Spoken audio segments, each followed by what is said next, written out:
Come join the Geek Drums Nation.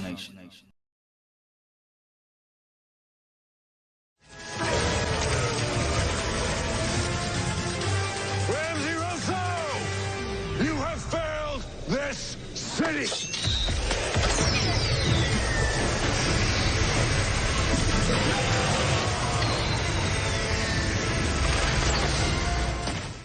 What's up, guys? Welcome to today's video. We will be talking about Flash Season 9, Episode 9, entitled, It's My Party and I'll Die If I Want to. Now, as you can tell, spoilers galore. I loved this episode, but before we jump into that, if you are new here, please subscribe, turn on the alerts so you never miss another video. Like and share this video around to your friends if you like what you see here, and come back for more.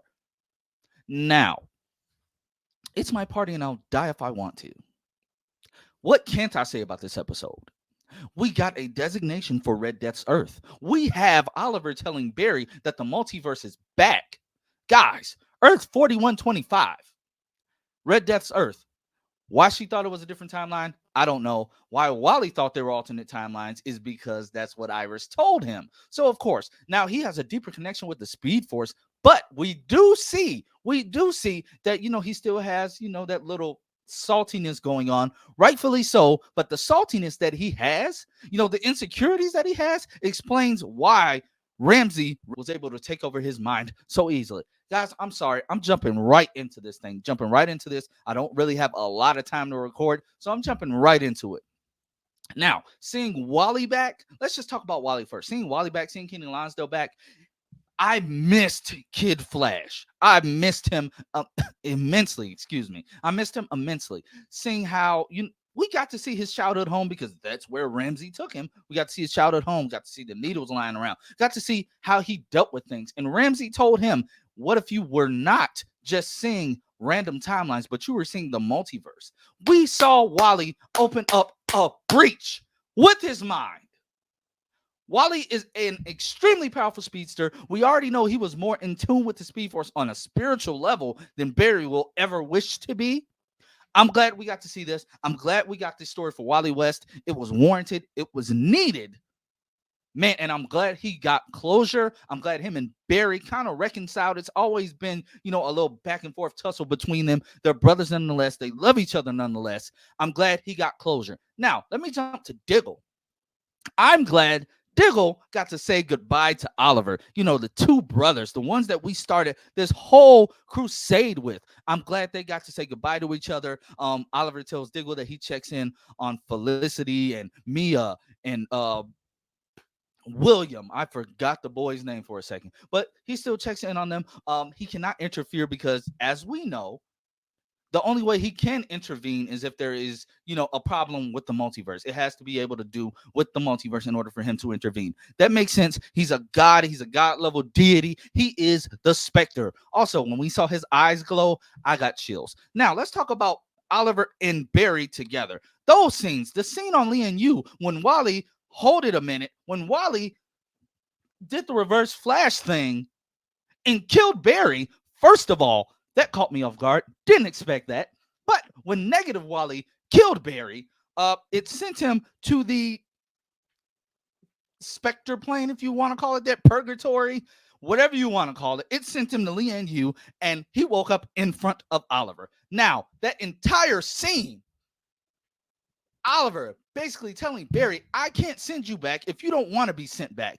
And I get it. Barry feels guilty because he's been gifted these extra 3 years, basically. He's about to turn 30 again. He's been gifted these extra 3 years. Meanwhile, his friends are suffering loss after loss, especially, just piling up on top of the other bodies that have come along the way. It's just crazy. It's crazy to think about that was Barry's mindset, but I get it. It's always some apprehension, but Barry has to learn to realize you're still the hero. You try to do what's right all the time.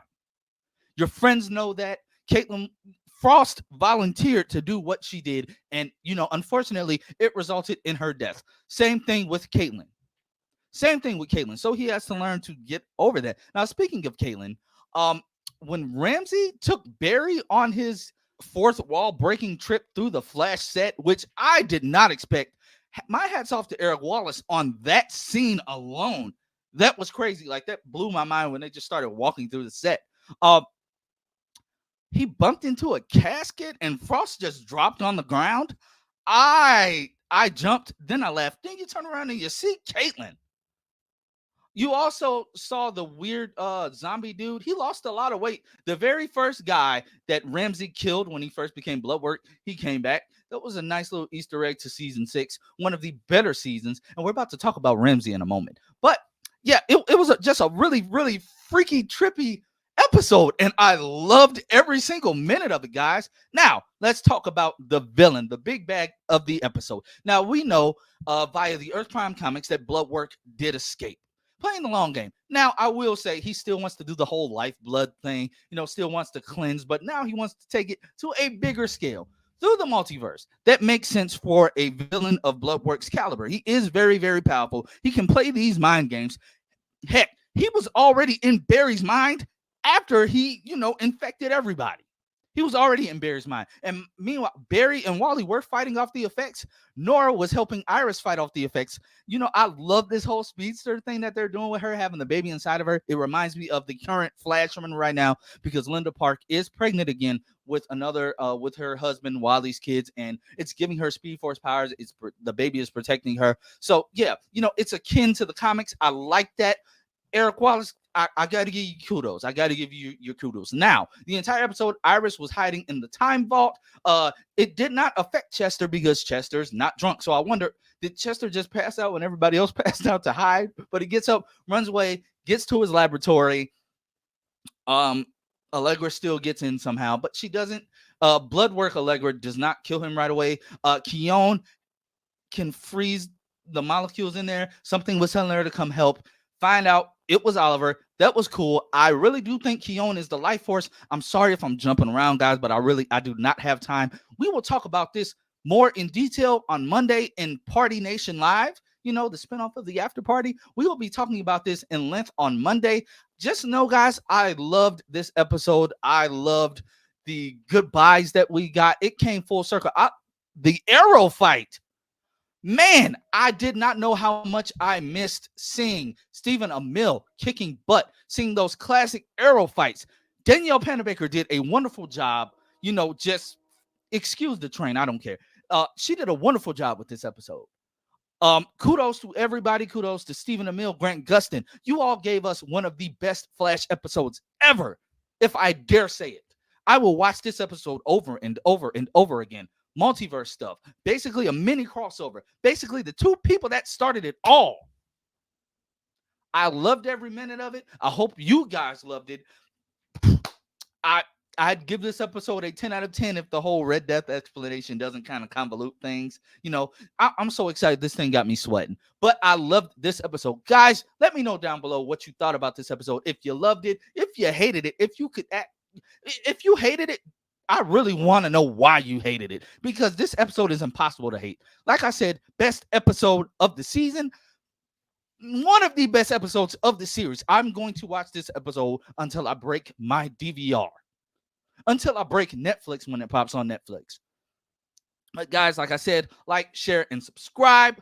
Come back for more. We will be talking about this episode again on Monday at 5:30 Central Standard Time. Man, come join in on the fun, and I will catch you guys next time. Be tuned in for my Titans video, because I heard that's another banger episode, and I'm ready to talk about it.